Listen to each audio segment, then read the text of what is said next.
Hello, everybody. Welcome back to the Full Court Press. I am your host, Drew Duncan. We're live on 99.5 ESPN Radio, Emporia's home for sports.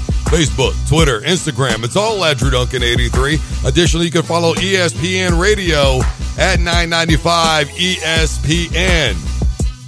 That's also Facebook, Twitter, and Instagram. You can call in at 620-343-6143. That's 620-343-6143. Give it to you one more time at 620-343-6143. The NFL draft is officially underway and under intense discussion.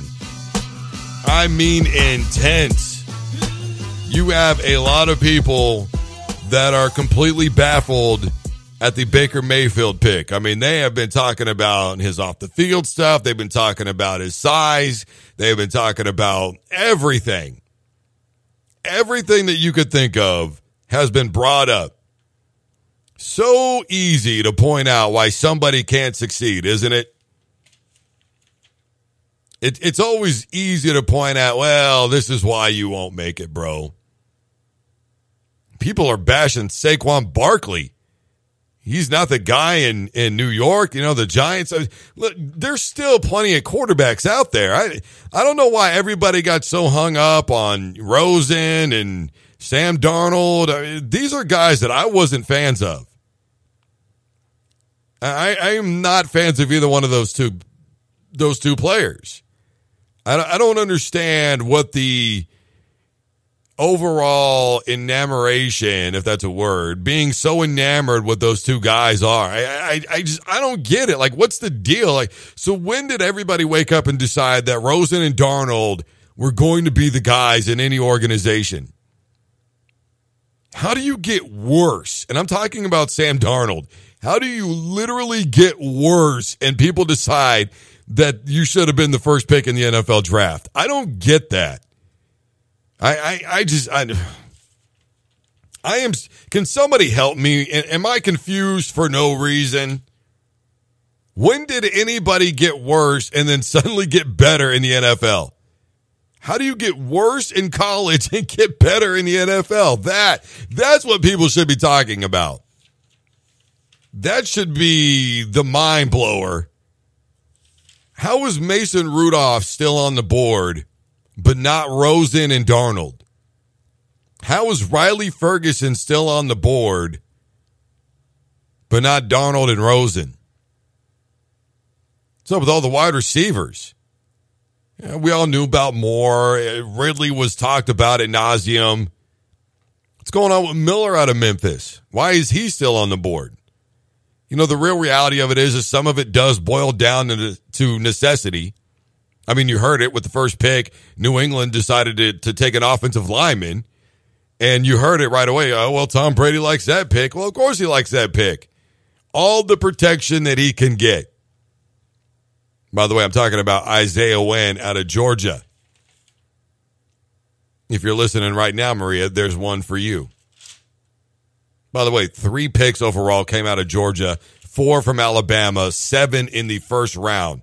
7 players who played in the national title game went in the first round. But you know what, though? I wasn't surprised about a lot of things. You know, there were a couple things that blew my mind. Look, I understand what people are talking about by getting Saquon Barkley. But everybody knows that you can find quarterbacks later on down the road, i.e. Dak Prescott, i.e. Tom Brady.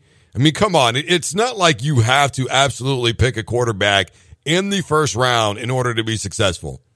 There are 101 busts for every one great player in the NFL, and we can allude to 4 quarterbacks as I did yesterday. Matt Leinart being one of them, also a USC guy. The other one was DeMarcus Russell, probably the biggest bust of all time. I mean, come on. I mean, really, let's start thinking about this for just a second here. Why is it that somebody has to be picked in the first round in order to be considered a quarterback with a bright future?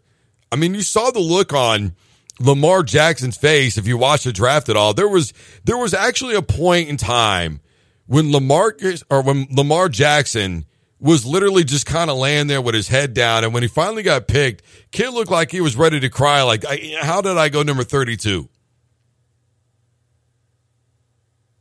I got to tell you, there are things other than Baker Mayfield that happened last night that blew my mind. Guys traded up a massive amount of picks so that way they could get defensive players. For instance, Green Bay traded away their 14th pick to New Orleans so that way New Orleans could pick up Marcus Davenport. Now, were they afraid that he wasn't going to be on the board? I mean, going into this, you got to look at it and go, Marcus Davenport, like, really? I got to tell you, I'm okay with the Denver Broncos pick. It's amazing to me that going in, he was projected to be the 733rd best player. He goes number 5 in the NFL draft. And I got to tell you, as a Syracuse fan, watching him in the ACC over the last couple of years, he really does remind me of Dwight Freeney. That spin move is just like him. And I know a lot of people don't think that there's anything that's really special about Dwight Freeney's spin move. But really what it is that makes it special is not only does it work a lot of times against double teams and you can use it in so many different scenarios, but it's really how you set the move up that makes it what it is. And nobody sets it up better than Dwight Freeney. And I got to tell you, Chubb out of North Carolina State is one of those guys who understands what that move is really about.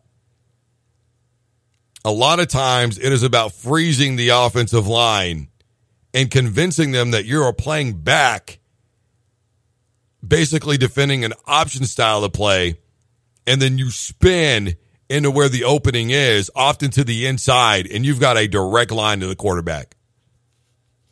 That's what that move is really all about. Nobody, and I mean nobody, freezes an offensive lineman better than Dwight Freeney. And Bradley Chubb is right around that alley.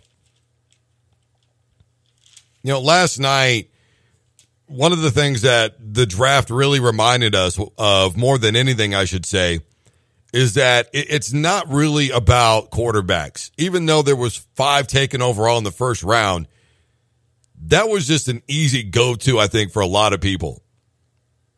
I mean, you had centers coming out, you had guards coming out, you had defensive linemen, people were taking linebackers, and, I talked about it about the Kansas City Chiefs and how I believe that they should have gone either after a defensive lineman or a safety. 5 of the 7 players that I mentioned are off the board. And how many people would have foreseen that coming? I talked about Deron Payne out of Bama. He's off the board. I talked about Vita out of Washington. He's off the board. I talked about Tavon Bryan out of Florida. He's off the board. I talked about Minkah Fitzpatrick out of Bama. He's off the board. I talked about Derwin James out of Florida State, and now he's off the board. But there are still 2 remaining players for the Kansas City Chiefs that I looked at and said they could really use those guys. One of them is Justin Reed, brother to Eric Reed, who we all know is a phenomenal player at Baltimore. Justin Reed coming out of Stanford. And the other one, Troy Apke, coming out of Penn State, who, by the way, ran a 4.34 40, weighs 215 pounds. But when it was all said and done at his time at the Columbine, Deion Sanders was there to say, you know what, bro, you impressed me. And Deion Sanders is not easily impressed, in case we all forgot about that, and what he did at one of the all-time draft ploys.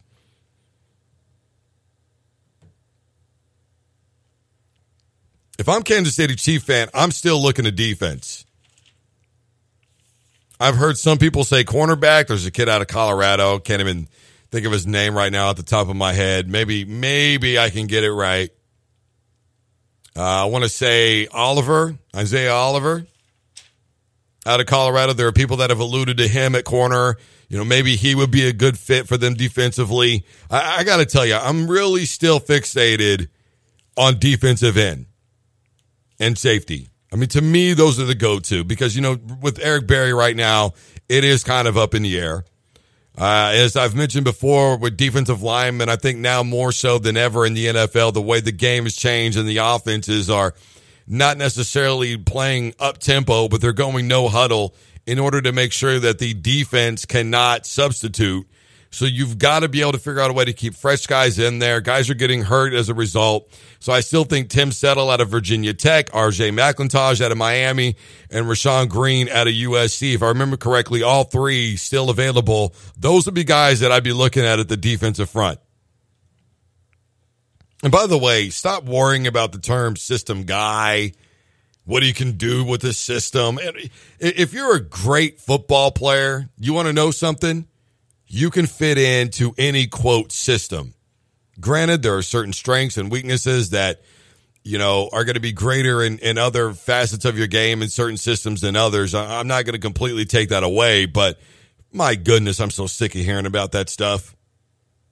I really am. I'm so tired of hearing about it. Did you know that you're not even in your, quote, base defense 55% of the time, I think, when you're in the NFL? Because your base defense may be a 3-4, but the way that these offenses are starting to spread the field out now and 4 wide receivers and 1 running back and a lot of isolation and one-on-ones, you may want to run a 3-4 defense, but that doesn't necessarily mean it's going to fit the game plan. And you're going to need guys that are capable of doing more than one thing. I mean, if you try to draft people that you think are going to be specifically for your system, then you are not going to last long in the NFL as a coach, just being honest. If you're going to draft guys that you think you can really develop their game in every facet, then that's exactly what's going to make you successful. If you don't believe me, go ask Bill Belichick. Go ask the guys who have sustained, Bill Parcells, et cetera, et cetera. Those guys will tell you. I'm sure that they will tell you. Yeah, we got a certain way of doing things, but we get guys that we think are capable of doing multiple things. Come on, in your job, when you interviewed, didn't they ask you if you could do more than one thing? Hey, in case we need you over here, would you mind doing that? Not necessarily saying that you will, but just in case.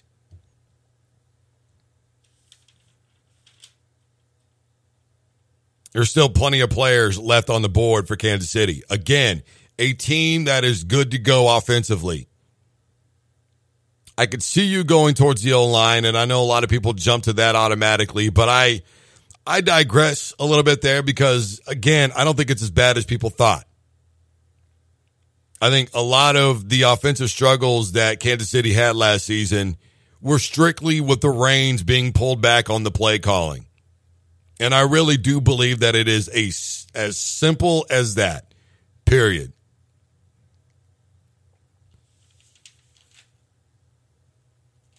Nothing too crazy happened last night. We didn't get a repeat of Drew Pearson, who was, by the way, there giving a little hype. We saw the usual from Roger Goodell getting booed. But outside of that, I think the Baker Mayfield thing has been completely overblown. I think eventually he may fit into the city of Cleveland. Winning does wonders in terms of people forgetting about things. It'll become a joke. If he's successful in 10 years from now, it'll become a joke. Hey, man, kind of crazy, right? You got drafted in the same state that you went into when you planted an OU flag right in the middle of their college team's football field. It's kind of funny, bro. Now you've won a Super Bowl with them. That's how do you define irony? Right there. It'll become a joke. It'll be, it won't even be a thing anymore. But man, oh man, I will say this. People are right about one thing. If Mayfield doesn't work out, it is going to blow up. And those fans, the first thing they will go to is, hey, bro, do you remember when you drafted that guy who stuck an OU flag in the middle of our college team's football field? Yeah, and that didn't work out. Thanks a lot, bud. By the way, for the record, Hugh Jackson has said that Tyrod Taylor is the starter. And like I said a couple of days ago, Baker and Tyrod are basically the same player. This is the Full Court Press. I am your host, Drew Duncan. Facebook, Twitter, and Instagram is all at Drew Duncan 83. Additionally, you can call in at 620-343-6143. That's 620-343-6143. Kansas City Chief fan, Denver fan, whomever fan. I want to know, who do you want your team to pick? I got to tell you, the one guy I have said that I do not think will get drafted is Nick Chubb. And already I've seen his basically backup running back go ahead of him. I could be wrong, but we'll see what happens. Don't forget, later on in the program, here in about 1 hour's time, we are going to have Maria Torres from the Kansas City Star on the show talking Royals baseball. Coming up next, we're going to be talking about Emporia State hiring their new coach, Craig Doty. We'll be back right after this. Don't you dare touch that dial.